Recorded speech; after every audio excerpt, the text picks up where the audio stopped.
ओम नमो भगवते वासुदेवाय। ओम नमो भगवते वासुदेवाय। ओम नमो भगवते वासुदेवाय। ओम नमो भगवते वासुदेवाय। नारायणं नमस्कृत्यं नरं चैव नरोत्तमं देवीं सरस्वतीं व्यासं ततो जयमुदीरये। नष्टप्रायेषु भद्रेषु नित्यं भागवत सेवया भगवती उत्तमश्लोकिर्भक्तिर्भवती नैष्टिकी। कृष्णाय वासुदेवाय देवकी नंदनाय च नंदगोपकुमाराय गोविंदाय नमो नमः। जय श्री कृष्ण चैतन्य प्रभु नित्यानंद श्री अद्वैत गदाधर शिवासदि गौर भक्तवृंद। हरे कृष्णा कृष्ण कृष्ण हरे हरे, हरे राम राम राम हरे हरे। हरे कृष्णा प्रिय पंचशील भक्तवृंद, दामोदर जय देश भक्तवृंद, फेसबुक के भाग्यशाली भक्तों, आप सबका श्रीमद् भागवत के प्रार्थनाओं के सत्संग के अंतर्गत चौथे अध्याय के चौथे स्कंद के 9वें अध्याय में ध्रुव महाराज की भगवान को साक्षात सामने प्रकट गरुड़ आरूढ़ भगवान को प्रार्थना है, उनका वर्णन और उनके आज पूर्णाहुति की ओर आगे चल रहे हैं। आज नरोत्तम दास ठाकुर महाशय का आविर्भाव तिथि भी है, जिनके भजन सारे शास्त्रों का सार है। और गौर किशोरदास बाबा जी महाराज तो अपने साथ हमेशा नरोत्तम दास ठाकुर का पुस्तक रखते थे, प्रेम भक्ति चंद्रिका। और कोई कहता था कृष्ण प्रेम कैसे प्राप्त होगा, बोला 4 आने में मिल जाएगा, 5 आने का जाओ, 2 पुस्तक लाओ, प्रार्थना और भक्ति, प्रेम भक्ति चंद्रिका, कृष्ण प्रेम प्राप्त हो जाएगा। सो इतना अद्भुत महाशय जी नरोत्तम दास ठाकुर, जिसके लिए कृष्ण प्रेम श्री चैतन्य महाप्रभु ने पद्मा नदी में रखा था और यहाँ ब्रज में बहुत समय निवास किया। जीव गोस्वामी के तत्वधान में उन्होंने गोस्वामी के शास्त्रों का अध्ययन किया और पहली संकीर्तन पार्टी पुस्तकों को लेकर यहाँ से बंगाल की तरफ जा रही थी। तो ये एक विशेष संकीर्तन आंदोलन का सेनापति नरोत्तम दास ठाकुर हमारे संप्रदाय के 6 गोस्वामी के उपरांत 3 प्रभु में प्रमुख है, नरोत्तम दास और श्यामानंद और श्रीनिवास। ये 3 प्रभु, महाप्रभु, 6 गोस्वामी, फिर 3 प्रभु। और इसके बाद श्रृंखला चालू होती है विश्वनाथ चक्रवर्ती ठाकुर और बलदेव विद्याभूषण, और इसके बाद भक्ति विनोद ठाकुर, भक्ति सिद्धांत सरस्वती और हमारे श्रील प्रभुपाद। तो ये चैतन्य महाप्रभु के बाद 3-4 विशेष भक्ति के उत्थान के आचार्य हैं।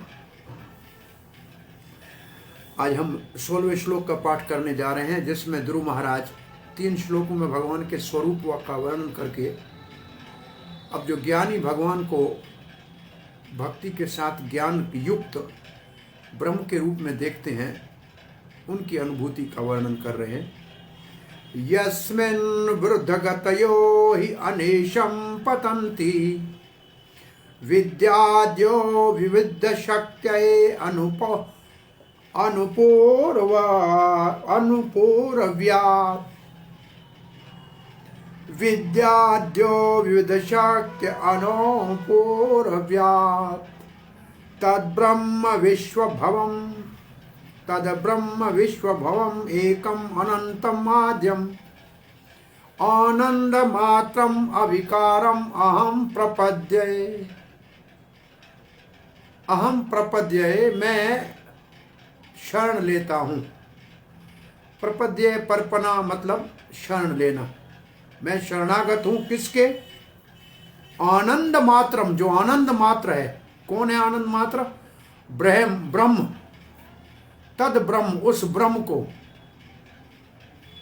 जो आनंद मात्र है, जो विकार रहित है, जो विश्व भवम, जिसके द्वारा इस विश्व की सृष्टि होती है, वो एक है, वो अनंत है, वो आदि है,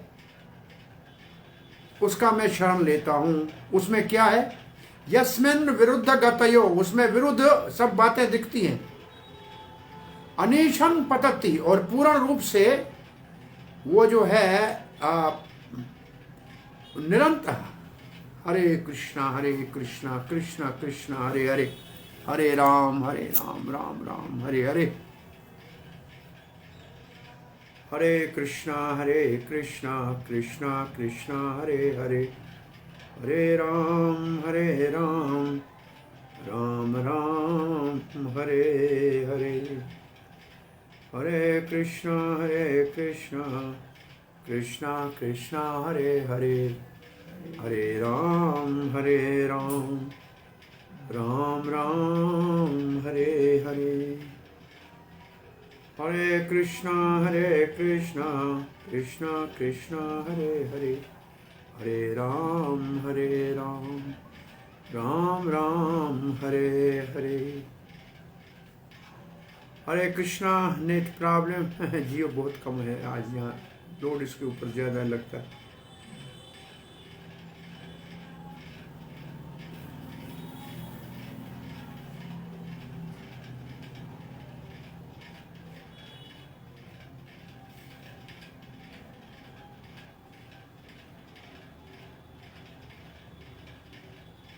हरे कृष्णा कृष्णा कृष्णा हरे हरे, हरे राम राम राम हरे हरे। हरे कृष्णा कृष्णा कृष्णा हरे हरे, हरे राम राम राम हरे हरे। हरे कृष्णा कृष्णा कृष्णा हरे हरे, हरे राम राम राम हरे हरे। हरे कृष्णा कृष्णा हरे हरे, हरे राम राम हरे हरे। हरे कृष्णा कृष्णा हरे, हरे राम राम हरे हरे। हरे कृष्णा कृष्णा हरे हरे, हरे राम राम हरे हरे। हरे कृष्णा कृष्णा हरे हरे, हरे राम राम हरे हरे। हरे कृष्णा कृष्णा हरे हरे, हरे राम राम हरे हरे। हरे कृष्णा कृष्णा हरे हरे, हरे राम राम हरे हरे। हरे कृष्णा कृष्णा हरे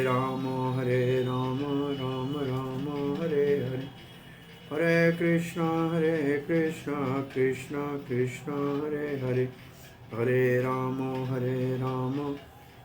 राम हरे हरे। हरे कृष्णा कृष्णा हरे हरे, हरे राम राम हरे हरे। हरे कृष्णा कृष्णा हरे हरे, हरे राम राम हरे हरे। हरे कृष्णा। सारी डिस्कनेक्ट हो गया। आज यहाँ कुंभ मेले का स्नान था तो पूरा वृंदावन भरा हुआ है रोडों पे। आवाज आ रहा है? हरे कृष्णा। आवाज आ रहा है प्रभु?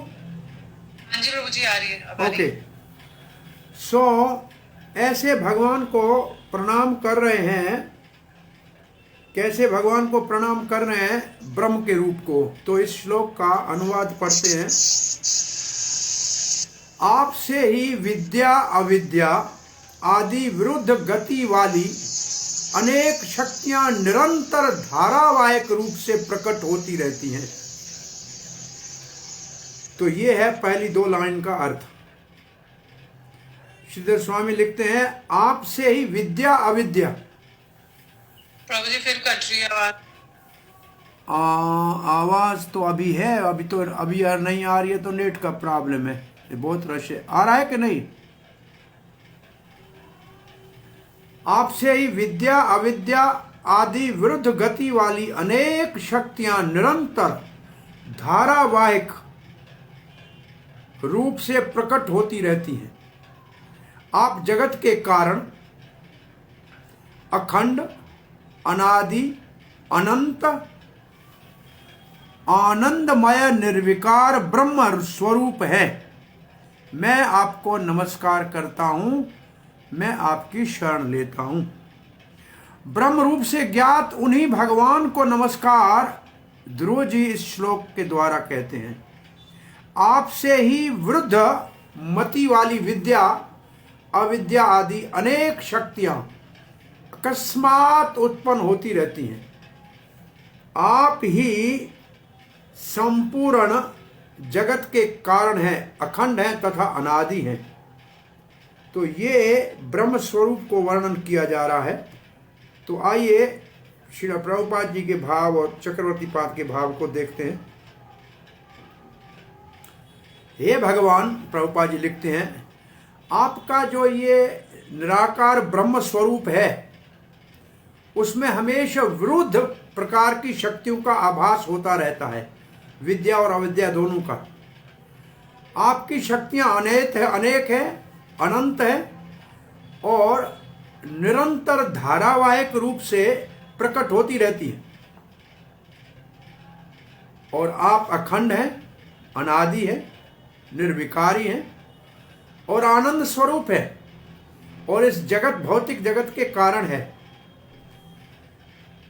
आप जो सामने हमारे खड़े हैं ना, विष्णु भगवान कृष्ण गर्भा, आपका ही ये एक ब्रह्म स्वरूप है। इसलिए आपके चरणों में प्रणाम करता हूं। चक्रवर्ती पाद ने प्रपद्य का भाव लिखा है, शरण लेता हूं मैं किसका? अनंत का, आदि का, आनंद मात्र का, निर्विकारी का, आदि कारण का, जीवन के और संसार के आदि कारण का शरण लेता हूं, जिसके अंदर सदा ही निरंतर धारावाहिक रूप से विभिन्न प्रकार की शक्तियों का प्रकट होता रहता है, विद्या अविद्या आदि। अब चक्रवर्ती पाद कहते हैं, अभी तक 3 श्लोकों में भगवान के स्वरूप का वर्णन किया, अब उनके निराकार ब्रह्म का वर्णन कर रहे हैं। कैसा है वो है निर्विकारी। बोला किसका लक्ष्य है? बोला भक्ति मिश्रित भक्ति मिश्रित ज्ञान वालों का लक्ष्य है। भक्ति मिश्रित ज्ञान वालों का लक्ष्य है। और जो भगवान से बहुत दूर शांत भाव में है, वो भगवान के गुणों का, भगवान के जो अनंत गुण हैं उनकी अनुभूति नहीं कर सकते हैं। उनके लिए उनकी चेतना जागृत नहीं है। वैसे लगता है कि ब्रह्म में कोई शक्तियां नहीं है, परंतु निरंतर उनके अंदर धारावाहिक शक्तियों का और 2 प्रकार की शक्तियों का, अनिशम का मतलब निरंतर और अनुपूर्वक का मतलब धारावाहिक, विद्या आदि प्रकट होती रहती हैं। अब चक्रवर्ती पाद लिखते हैं, जितनी मात्रा में भक्ति उतनी मात्रा में अनुभूति, जितनी भक्ति गाढ़ उतना भगवान के निकट, जितनी भक्ति कम उतना भगवान से दूर। ये है सिद्धांत। तो जिनके पास बहुत थोड़ी सी भक्ति, वो ब्रह्म जो भगवान का स्वरूप है उसकी अनुभूति कर सकते। और फिर क्या लिखा है? उनके लिए आप आत्मा के स्वरूप में हैं। बहुत से ज्ञानी कहते हैं हमारी भगवान हमारी आत्मा है। तो ये क्या है? ये है विद्या शक्ति भगवान की। और फिर थोड़ा सा कोई और आगे बढ़े तो उनके लिए पुरुष, आपके पुरुष अवतार की अनुभूति होती है। भक्ति बढ़ गई, पुरुष अवतार की अनुभूति है। उसका आत्रा वो कौन सी शक्ति है? वो माया शक्ति है, क्योंकि वो माया शक्ति के द्वारा सृष्टि करते हैं। वो माया शक्ति के द्वारा क्या करते हैं? विश्व भवम, विश्व को सृजन करते हैं। और फिर अगर और थोड़ी भक्ति बढ़ गई और पूर्णता की ओर भक्ति बढ़ी तो भगवान की अनंत शक्तियों की अनुभूति होती है, और केवल शक्तियों की नहीं, ऐश्वर्य के साथ माधुर्य की भी अनुभूति होती है। तब तो वो देखेगा भगवान अनंत गुणों के सागर है, वो कृपा के सागर है, वो अद्भुत है, वो सब कलाओं में निपुण है, वो परम सुंदर है, उनकी मधुर लीलाएं हैं और सब अनंत है। इस अनुभूति के लिए गाढ़ भक्ति, परिपूर्ण भक्ति चाहिए। अब एक उदाहरण दे रहे हैं, प्रभुपाद जी ने इसी उदाहरण को अपने तात्पर्य में दिया है। कोई व्यक्ति किसी शहर में दूर से आ रहा है तो दूर से उसको शहर में प्रकाश ही नजर आएगा, लाइट दिख रही है।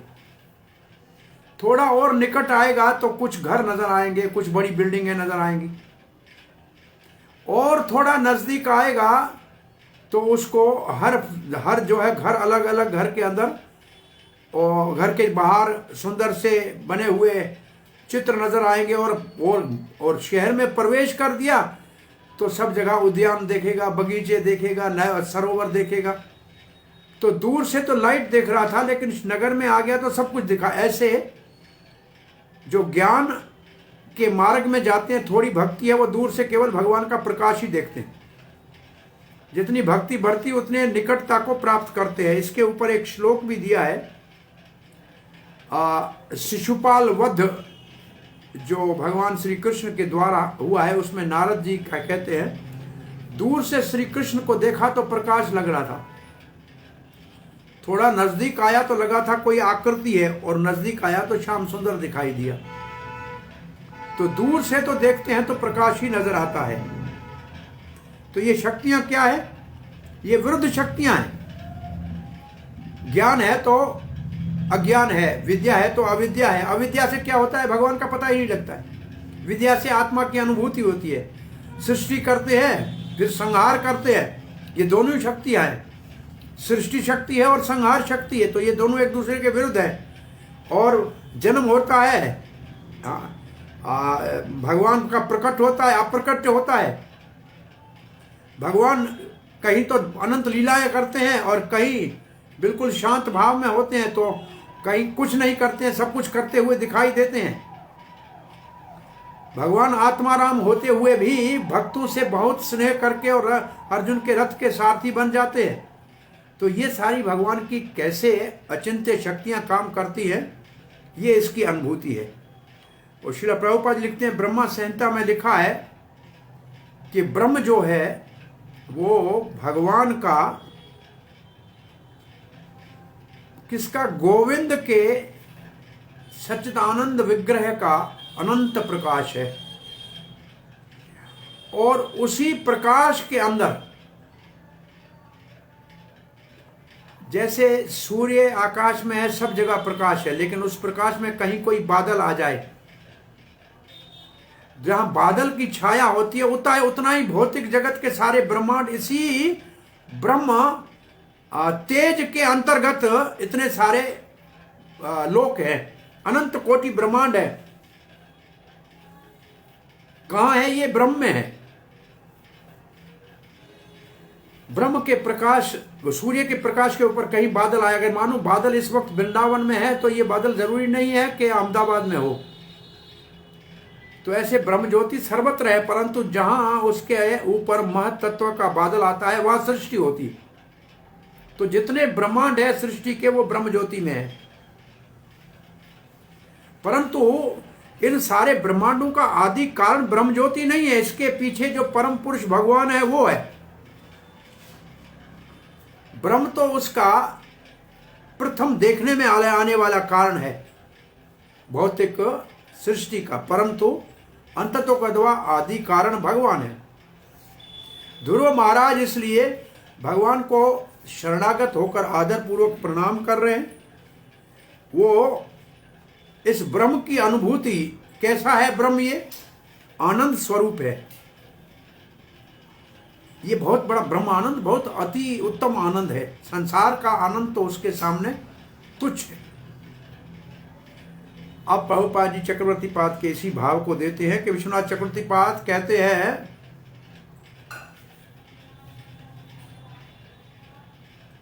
कि ये ब्रह्म का अनुभूति उन लोगों के लिए है जो अभी तक भक्ति में उन्नत नहीं है, जो भगवान के स्वरूप की अनुभूति नहीं कर सकते हैं। ऐसे भक्तों को ज्ञान मिश्र भक्त कहते हैं। अब आपको तीन प्रकार की है चक्रवर्ती पाद के भाव में। शुद्ध केवला अनन्य भक्ति एक,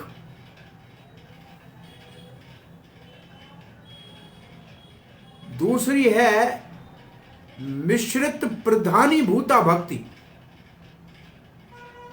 प्रधानीभूता का मतलब है मुख्य तो है भक्ति, परंतु उसमें थोड़ी सी मिलावट है कर्म की, ज्ञान की या योग की, वो भी अच्छी है। वो भक्ति भी भगवान का सारूप्य सालोक्य वैकुंठ का प्राप्ति करा सकती। तीसरी भक्ति है जो बहुत नीचे स्तर की मिली हुई भक्ति है, मिलावट वाली, उसका नाम है ज्ञान मिश्रित भक्ति। इसको गौण कहते हैं। इसमें भक्ति बहुत थोड़ी सी है, क्योंकि बिना भक्ति के तो ज्ञान का फल भी नहीं मिलेगा, परंतु मुख्य ज्ञान है, तो इसको विशेष रूप से भक्ति का नीचे का स्तर है बहुत। तो ऐसे जो भक्त है जिनके भक्ति के अंदर ज्ञान अतिशय अधिक है, वो तो आत्मा का ज्यादा से ज्यादा आत्मा की अनुभूति कर सकते हैं, परंतु ये अधूरा ज्ञान है। ध्रुव महाराज यहां भगवान को प्रणाम करते हुए कह रहे हैं, अब चक्रवर्ती पाद का भाव को देते हैं कि ब्रह्म को ऐसे ही देखना है जैसे कोई, और पहले प्रभुपाद जी लिखते हैं विद्या अविद्या आदि ये सारी विभिन्न शक्तियां इस ब्रह्म का जो है विस्तार है। और ईशोपनिषद में इन शक्तियों का वर्णन है। ईशोपनिषद कहती है अविद्या कौन सी है, जिसमें कम बुद्धि के कारण परम सत्य का पता नहीं लगता है, ये अविद्या। और विद्या क्या है, विद्या है, और इन दोनों का वर्णन ईशोपनिषद में हुआ, प्रभुपाद जी कहते हैं। तो अविद्या भगवान के विषय में अनजानपन है, और विद्या भगवान के विषय में जानने के लिए जिज्ञासा है। अब प्रभुपाद जी कहते हैं जितनी भक्ति उतनी भगवान की निकटतम, कम भक्ति दूरी ज्यादा, ज्यादा भक्ति निकटतम ज्यादा। सो इसी आधार के ऊपर वही उदाहरण दिया है।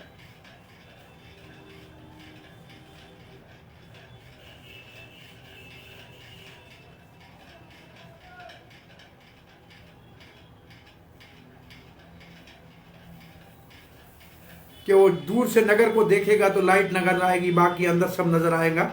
और प्रभुपाद जी कहते हैं अगर भगवान पूरे पूर्ण पुरुष को समझ गए तो फिर षडगुण भगवान के 6 गुणों का भी पता लग जाएगा। और थोड़ा आगे बढ़ेगा तो भगवान की दिव्य लीलाओं में रस आने लगेगा, और उससे आगे बढ़ेगा तो फिर भगवान की सेवा में आनंद की अनुभूति करेगा। और इसी को चक्रवर्ती पाद ने इसी उदाहरण से कहा है, दूर से नजदीक आने के लिए भक्ति में गहराई चाहिए।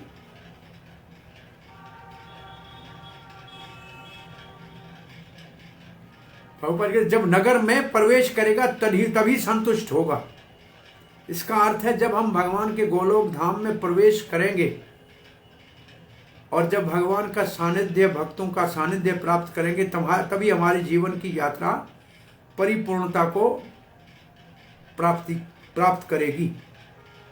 अब ध्रुव महाराज की प्रार्थना का पूर्णाहुति का श्लोक है। सत्याशिषो हि भगवन् तव पाद पद्मम् आशीष तथा अनुभजतः पुरुषार्थ मूर्ते अप्येवम् आर्य भगवान् प्रतिपाति दीनान् वाशरेव वस्तकम अनुग्रह कातरो अस्मा। ध्रुव महाराज का कहा जाए कि पश्चाताप है और भगवान के अनुग्रह की और भगवान की कृपा की महिमा है इस श्लोक में। सत्य आशीष हो, आशीष का मतलब भगवान का आशीर्वाद। सच्चा आशीर्वाद कौन सा है? वास्तविक में सत्य आशीर्वाद कौन सा है? हे भगवान तव पाद मूलम, आपके चरण कमलों का शरण ही सच्चा आशीर्वाद है। परंतु आशीष तथा अनुभजत पुरुषार्थ मूर्ते है। परंतु लोग आप पुरुषार्थ की मूर्ति है। पुरुषार्थ का मतलब है धर्म अर्थ काम मोक्ष, यह है 4 पुरुषार्थ। आप इसका मूर्तिमान स्वरूप है। परंतु आपका भजन करने के बाद भी कोई कहे कि मैं कामना चाहिए या मुक्ति चाहिए, ये मुख्य नहीं है। मुख्य तो आशीर्वाद है आपके चरण कमलों की प्राप्ति। परंतु मेरा हाल देखो, अपि एवं आर्य भगवान, हे आर्य भगवान, हे अरे भगवान, हाँ आर्य भगवान, प्रतिपाति, परंतु मैं पतित हूं, मैं दीन हूं, तुच्छ हूं।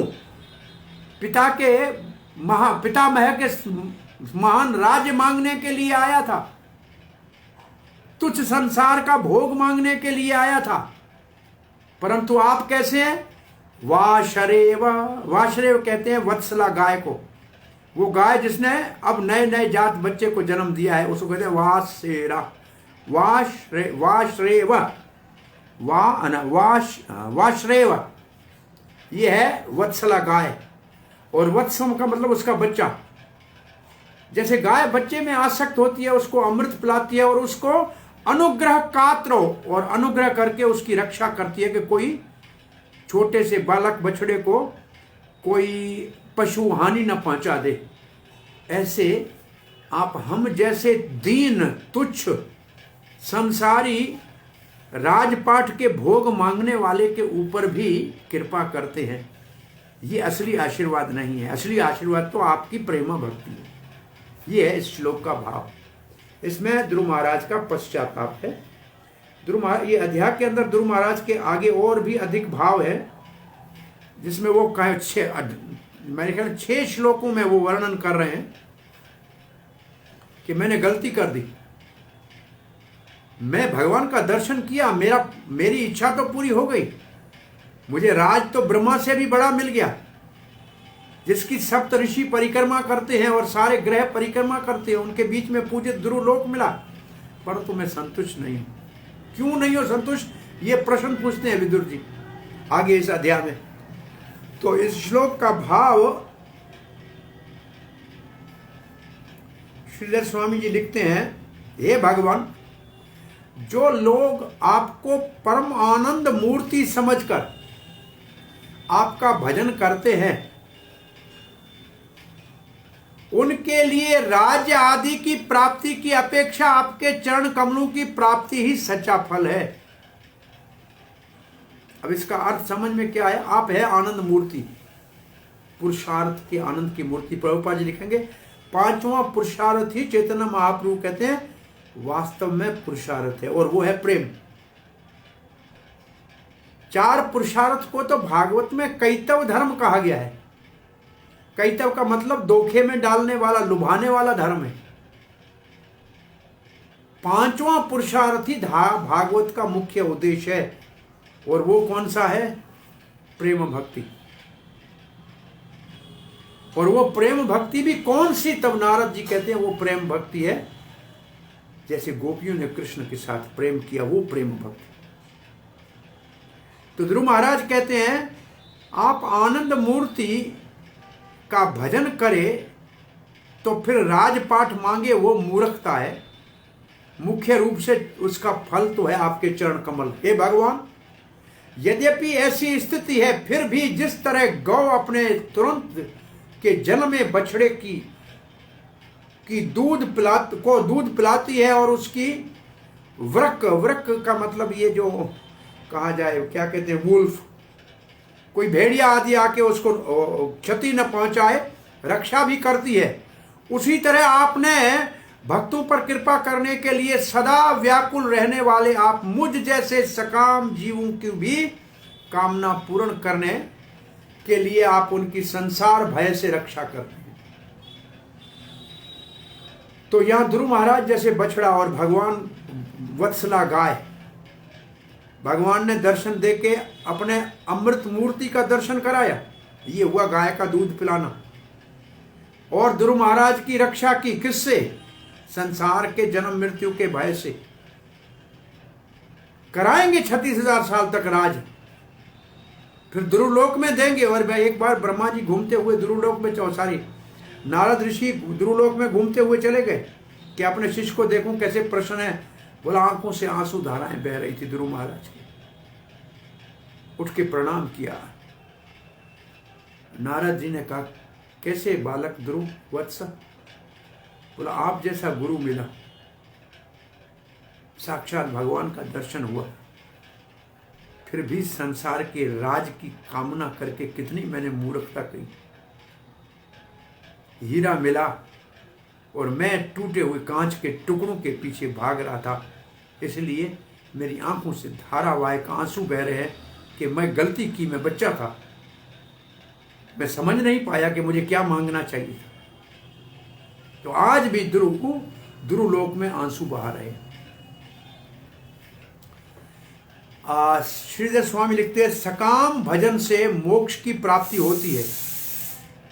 इस बात को कहते हुए ध्रुव जी कहते हैं, हे भगवान, आप परमानंद मूर्ति है, ऐसे आपसे प्राप्त होने वाले राज आदि की अपेक्षा आपके चरण कमलों की प्राप्ति के सत्य आशीर्वाद है। सच्चा आशीर्वाद तो आपके चरण कमल है, राज को क्या करें, अर्थात वही परमार्थ फल है। ये उन लोगों के लिए है जो आपके परमानंद स्वरूप आपको मानकर निष्काम रूप से आपका भजन करते हैं। यद्यपि ऐसी ही बात है, फिर भी हे स्वामी, कामना पूर्वक आपका भजन करने वाले हम लोग कामना कैसे भजन करते, कुछ मिल जाएगा। हम लोगों को भी आप संसार भय से रक्षा करते हैं, अर्थात मुक्ति प्रदान करते हैं, क्योंकि आप अपने भक्तों का कल्याण करने के लिए सदा व्याकुल रहते हैं। ये उसी तरह होता है जिस तरह शीघ्र जिसने बच्चा दिया है, ऐसी गौ अपने बछड़े को दूध भी पिलाती है और उसके वृक इत्यादि से रक्षा भी करती है। तो ये ध्रुव महाराज अपने बालकपन में कोई चीज ऐसी मांग ली जो भगवान कुछ और दे सकते थे, लेकिन उन्होंने ये मांग कर कहते हैं मैंने गलती कर दी।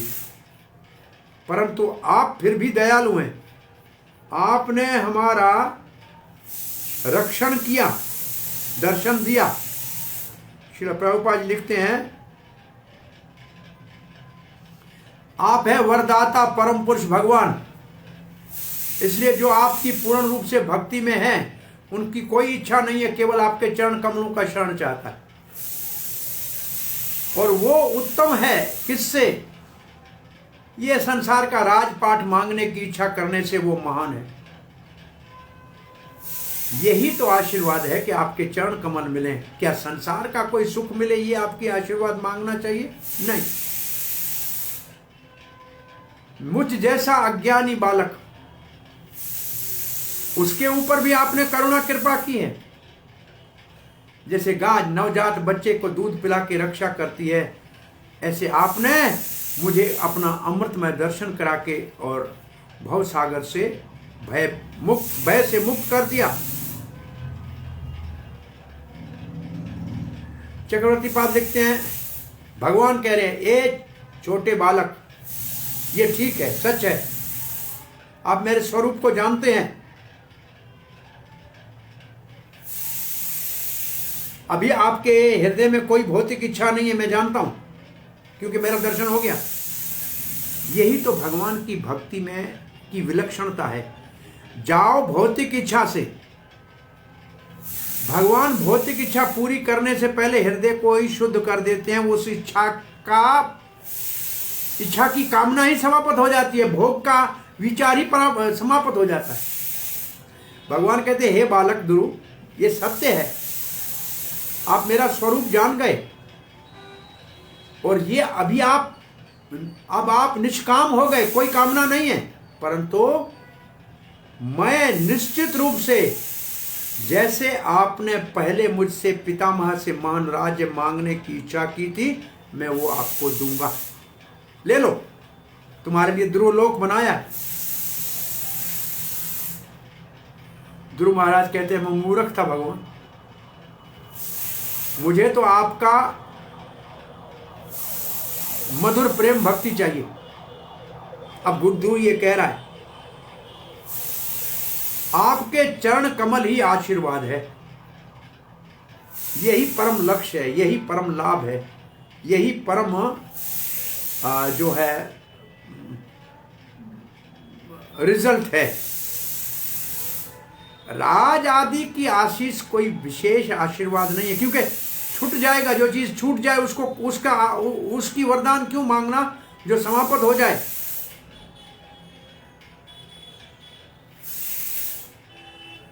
आप तो पुरुषार्थ मूर्ति है, जो आपकी बिना भौतिक इच्छा से भक्ति करते हैं। परंतु भगवान, मुझ जैसा पतित दीन बड़ी इच्छाओं के साथ, कामनाओं के साथ सकाम भाव से आपके पास आए,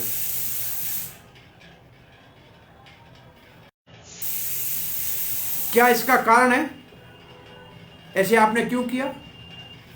कारण यह है कि आप बड़े उतावले होते हो अपने भक्त के ऊपर कृपा करने के लिए। इतना भक्त आपको पाने का इच्छुक नहीं है जितना आप भगवान भक्त के ऊपर कृपा करने के लिए तैयार हो। परम पूज्य राधा गोविंद महाराज कहते हैं, जब हम जप करते हैं हम इतने कृष्ण कॉन्शियस नहीं होते, परंतु कृष्ण कॉन्शियस होता कि मेरा नाम ले रहा है। जप करने वाले का कृष्ण को ज्यादा ध्यान होता है कि मेरा नाम ले रहा है। जप करने वाले को कृष्ण का ध्यान नहीं होता है, परंतु कृष्ण को जप करने वाले का ध्यान होता है। ये बात ध्रुव महाराज कह रहे हैं कि भगवान आपने अपने स्वभाव के अनुसार कि भक्त वत्सल है। आपने देखा ये छोटा बालक है बेचारा, अब ये शुद्ध भक्त तो है नहीं, मेरी मधुरता का इसको थोड़ा सा चचका, इसको थोड़ा स्वाद दे दें। और फिर वही कहा है कि आप वासरा है, गाय के समान है, और बछड़े से गाय जैसे प्रेम करती है ऐसे आप अपने भक्तों से प्रेम करते हैं। आपने मेरे को भक्ति का मधुर रस चखा दिया है। आपके चरणों के अंदर जो आकर्षक भक्ति का प्रेम का रस है उसका आपने थोड़ा सा मेरे को स्वाद दे दिया है, और आपने भक्ति के द्वारा मेरे भौतिक सारे इच्छाओं को समाप्त कर दिया है। अब भक्ति के रास्ते में कोई बाधा नहीं होगी, आप रक्षक हो गए हो। मैं आपको प्रणाम करता हूँ। प्रभुपाद जी लिखते हैं कि ध्रुव महाराज को अब अपने भक्ति में त्रुटि का पता लग गया। शुद्ध भक्ति नहीं कर रहा था। प्रभुपाद जी शुद्ध भक्ति की परिभाषा देते हैं कि उसमें 3 बातें होती हैं। दो तटस्थ लक्षण होते हैं, एक स्वरूप लक्षण होता है शुद्ध भक्ति का। स्वरूप लक्षण का अर्थ होता है कि उसके बिना का भक्ति कहीं नहीं जाएगी। वो नहीं है तो भक्ति भी नहीं है। और तटस्थ लक्षण बताते हैं कि ये सामान्य भक्ति है कि उत्तम भक्ति है। तो स्वरूप लक्षण है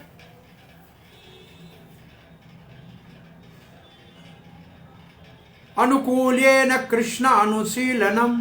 यह है स्वरूप लक्षण भक्ति का। उत्तम भक्ति का स्वरूप लक्षण है अनुकूल्येन, अनुकूल भाव से, कृष्ण अनुशीलनम, कृष्ण की शरीर मन और वाणी से सेवा करना। इसको उत्तम भक्ति बनाने के लिए 2 तटस्थ लक्षण हैं। अन्य अभिलाषिता शून्यम, और कोई संसार के भोग की अभिलाषा न हो। और दूसरा, कर्म और ज्ञान का उसके ऊपर पर्दा न हो, उससे मिलावट न हो। स्वर्ग आदि प्राप्ति के कर्म की, ब्रह्मलीन होने के ज्ञान की, ये भुक्ति और मुक्ति रूपी दो पिशाची, दो राक्षसी से बची हुई भक्ति, और अन्य अभिलाषिता रूप कर्मों में फंदे में फंसाने वाले डायन से बची हुई भक्ति ही उत्तम भक्ति होती है। प्रभुपाद जी लिखते हैं उसी को उत्तम मुक्ति कहते हैं। अहितुकी होती है भक्ति, उसमें कोई उद्देश्य नहीं होता है। परंतु यहां ध्रुव महाराज भगवान की भक्ति करने आया था, अपने पिता और पितामह से भी बड़ा राज प्राप्त करने के लिए। पिता स्वयंभू मनु और पिता उतानपाद, दादा स्वयंभू मनु, उससे भी बड़ा राज चाहिए। फिर भी ऐसे भक्तों को भगवान दर्शन नहीं देते, क्योंकि भौतिक भाव से आया था, शुद्ध भक्ति नहीं थी। फिर भी भगवान ने कितनी कृपा की कि ध्रुव महाराज के सामने दर्शन दिया। यह है भगवान की अहितुकी कृपा। इसलिए ध्रुव महाराज भगवान का कृतज्ञ है। अपनी त्रुटि को जानकर और भगवान की महिमा को जानकर ये श्लोक कह रहा है। दो भाव है इसमें, भगवान की दयालुता और अपनी मूर्खता, इन दोनों को दर्शा रहे हैं।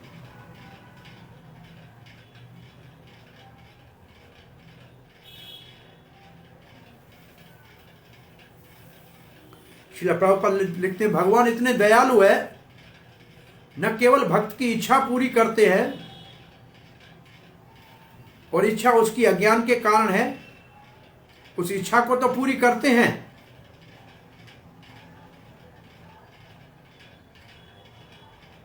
परंतु उसके साथ उसका रक्षण भी करते हैं। ये है अंतर। देवता अपने भक्त की इच्छा पूरी करते हैं, लेकिन उसकी रक्षा नहीं कर सकते।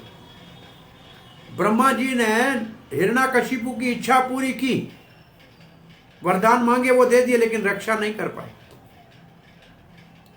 शंकर जी ने बाणासुर की रक्षा का कहा था, लेकिन कृष्ण आए तो रक्षा नहीं कर सके। वरदान तो देते हैं, ब्रह्मा जी ने दिया, शंकर जी ने दिया, हिरण्याकश को दिया, रावण को दिया, लेकिन रक्षा नहीं कर पाए। भगवान वरदान भी देते हैं, इच्छा भी पूरी करते हैं और रक्षा भी करते हैं। ये भगवान की विशेषता है।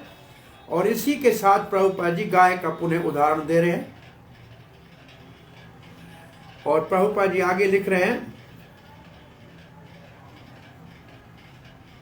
भगवत गीता में भी भगवान ने ऐसे कहा है। अब भगवत गीता में भगवान ने कहा है, वो कौन सा श्लोक लिख रहे हैं? ऐसे भक्तों को मैं बुद्धि योग देता हूं, जिसके द्वारा वो मुझे प्राप्त कर सकते हैं और परम पद को प्राप्त कर सकते हैं। यहां ध्रुव महाराज भगवान को पुरुषार्थ मूर्ति कह रहे हैं। पुरुषार्थ मूर्ति का मतलब जीवन का परम लक्ष्य आप है। परंतु सामान्य रूप से पुरुषार्थ के दो ही मुख्य उद्देश्य है। धर्म के ऊपर चलकर धन कमाना और भोग करना और मुक्ति प्राप्त करना, ये चार चीजें हैं पुरुषार्थ में। प्रभुपाद ने उनको कैसे लिखा है? पहला चाहिए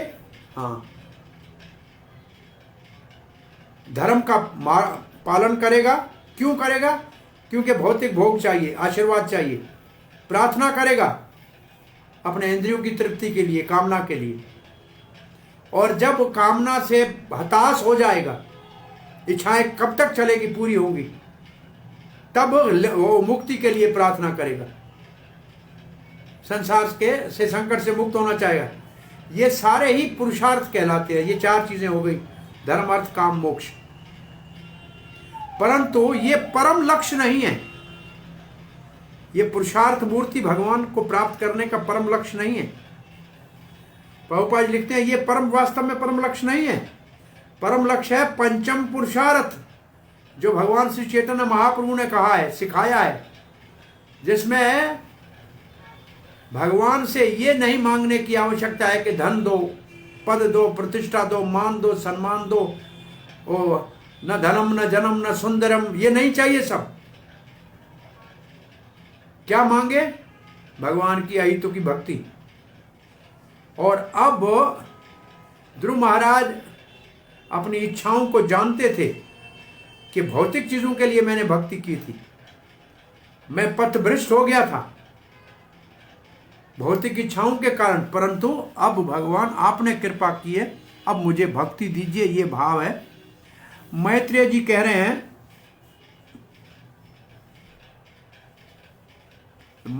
हे प्रिय विदुर, ध्रुव महाराज किस भाव से प्रार्थना की? शुभ संकल्प से प्रार्थना की। कोई उसके अंदर कहा जाए कि कपट नहीं था, उनका हृदय निष्कपट था। संकल्प युक्त प्रार्थना की, जैसे पूरी की। भगवान जो भक्तों के ऊपर कृपा करते हैं, अपने सेवकों के ऊपर, उन्होंने उनका अनुमोदन किया और फिर भगवान बोलने लगे। अब भगवान क्या बोलते हैं? ध्रुव महाराज को कहेंगे, भगवान ध्रुव महाराज को कहेंगे, आप आए थे मेरे से पास लेने के लिए, तो वो तो मैंने राज की व्यवस्था कर ली है, लेकिन आपको भक्ति भी मिलेगी। आप राजपाट करेंगे, और जब आप राज करेंगे, आपका भाई शिकार पे जाएगा, उत्तम मारा जाएगा, और आपकी सुरुचि जो मासी है वो उसको ढूंढती जाएगी, और वो वन की आग में जल मरेगी। और भगवान वहाँ कहते हैं, तुम्हारी इच्छा नहीं है, तुम ये नहीं चाहते हो, तुम्हारे हृदय में द्वेष नहीं है, परंतु उसने तुम मेरे भक्त का अपमान किया है, इसलिए उसकी यही दुर्गति होगी। दुर्गति हो या गति हो, यही होगी। और फिर ध्रुव महाराज, जब तुम्हारा यह राज पूरा होगा, तुम्हारा पिताजी पहले तो राज छोड़ के जाएगा, फिर राज आपको मिलेगा, फिर आप राज छोड़ के मेरे ध्रुवलोक में आएंगे, और ध्रुवलोक में फिर आप जो ब्रह्मा जी के आयु तक रहेगा, प्रलय से भी जो नहीं नाश होगा, वहां आप निवास करेंगे। इन शब्दों के साथ कथा को यह विराम देते हैं। हरे कृष्णा। कल हमारा छुट्टी का दिन है, और परसों क्या कथा शुरू करनी है उसका संदेश भेज दीजिएगा। हरि बोल। कोई प्रश्न जिज्ञासा है क्या? श्रील प्रभुपाद की जय, गौर भक्तवृंद की जय।